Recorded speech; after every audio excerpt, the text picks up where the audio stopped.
everybody, I'm back today with a simple but effective reverb technique to make your drops more epic in your electronic dance music tracks. So much of what makes an epic drop epic is the anticipation of the big melody or synth that's going to hit on the first beat after the build-up ends. It's about building tension through the track. Now, a great way to do this is to slide a reversed reverberation of the first note of the drop into that first note at the last part of your build-up. I first noticed this technique being used by pros on Avicii's track Levels. It's a very popular track. You'll notice right before the main melody hits, there is a reversed reverb of that first note that sweeps into it at the very end of the build-up. Now, I put this to use in pretty much all of my tracks ever since I started noticing this, that the pros were doing it, and it's really done a lot to bring a lot more energy and continuity even between the build-up and the drop in my tracks. So I'm going to play for you my most recent track. I was working on a remix of some vocals called How You Love Me. If you're interested in hearing the entire track, I do have it uploaded on my YouTube channel, so you can go check that out. But I will just play for you the drop itself right now with the reverb reverse right before that. So here it is. Here's my first main melody sequence. And as you can see, these two clips or snippets here are pieces of the waveform of the reverb that I have simply reversed and put directly before the first note of the drop melody. And I'll play that for you now.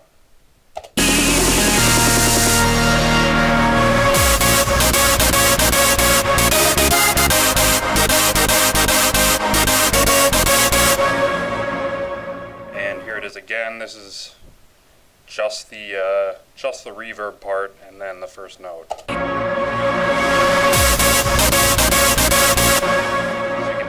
Adds a lot of anticipation for that first main note that hits you, and gives some really nice quality to that last part of the build-up. So I'm going to open my project here and we'll get started on the tutorial.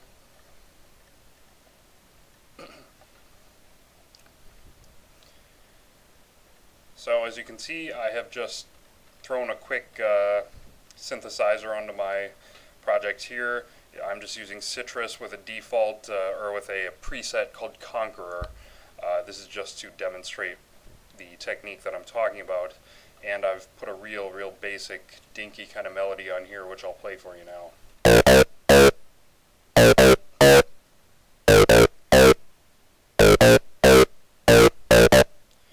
So that's going to work for our purposes today. To get started here, you're going to take your main synthesizer that you're going to be using the reverse reverb effect for, and click it there, and route it to your first open mixer channel. So I'm going to route mine to 1, and then go to that mixer channel, and we're going to be using 2 effects here, or 2 inserts on the mixer channel itself. The first of your effects should be Fruity Reverb, or any other reverb plugin that you prefer. I'm going to use Fruity Reverb 2, and I find for this effect that a large, really diffuse reverb effect sounds the best when it's being reversed right before a drop. So I'm going to use the Cathedral preset here, and I'm going to maximize our room size. And here's the important part on any reverb settings you're going to be using. You got to turn the wet as high as it can go. This is going to create that long reverb tail effect, which is what we're looking for. And then secondly, underneath the reverb, you're going to add in a Edison sampler. And they do have to be in this order for Fruity Loops, if you're using Fruity Loops program. First the reverb and then Edison. Processing is done from the top down, so if you want the reverb to be recorded in Edison, Edison has to be below the reverb on the insert channels here. Okay, so now you're going to go to your piano roll for the main synth that you're using and check out which note is the first note of your drop melody on that synthesizer. For me, it's A sharp. So I'll play A sharp for you here, and see what it sounds like with our reverb on there.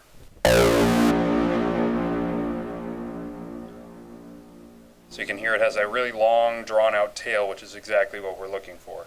So that's good there. So we're going to start this off by going to Edison, hit the record button there, and then you're going to find the first note again and click it and hold it until the tone reaches its full development. So if there's any attack on the synthesizer, you need to hold it down until the attack fully expires and the note has come to its full dimension. So I'm just going to hold it down for a couple seconds here.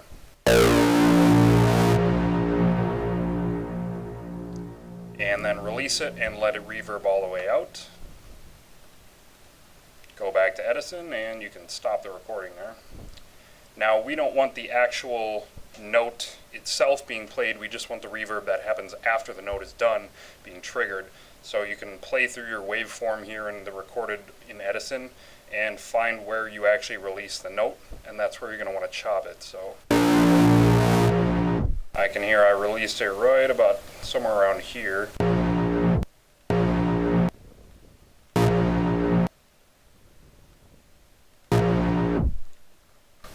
And you can zoom in by scrolling your mouse wheel up if you're trying to get a little more detail.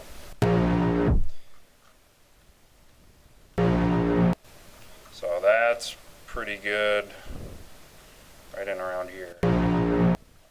And then you're going to want the entire tail, so drag your right hand selector as far as you need to make sure it incorporates all the waveform all the way until it gets down to no sound at all.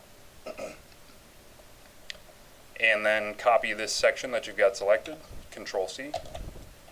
Select everything by hitting Control A and delete that, and then Control V to paste in what you copied. So now this is what we've got left over. So that nice long tail there. Now what we're going to do is simply click on the tools icon here, it's the little wrench, and go send to playlist as audio clip. It's going to send it directly to our playlist right where I had my melody drawn in. So there you can see the playlist clip being added. That's our waveform. And I'm going to play it through here.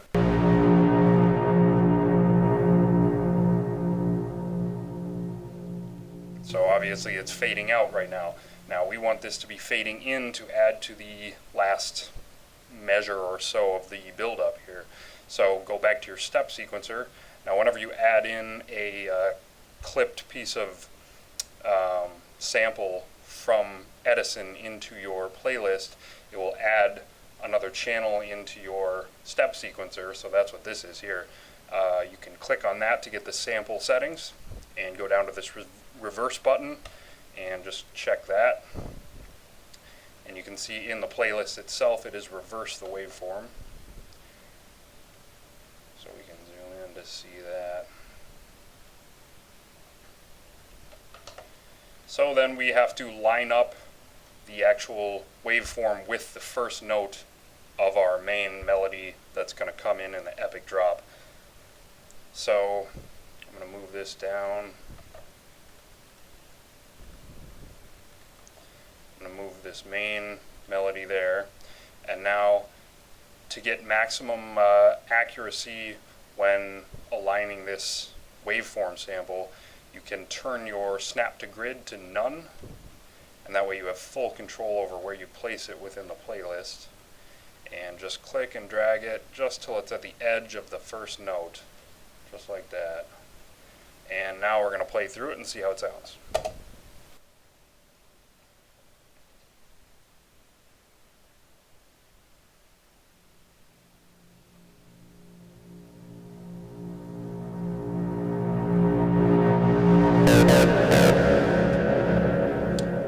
Oh yeah, and I forgot to mention, you should go back to the mixer channel that the main synth is on, and you should turn the reverb off there, otherwise it's still going to be doing that long drawn out reverb when the actual main synth comes in. So let's try it again.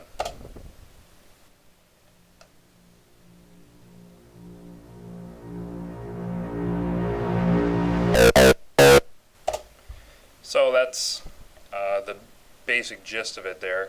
That sounds okay right now. Now you might want to increase the volume or increase certain frequencies of the reversed reverb. In order to do that, you just click on the reverb clip there in the step sequencer and put it onto a different mixer track. So I'm going to choose mixer track 2, and you might do something like compression or sound goodizer, which is just compression and I think a little bit of reverb as well. And this will just help it stand out in the mix a little better. So we'll try it again. This is with the sound goodizer on it.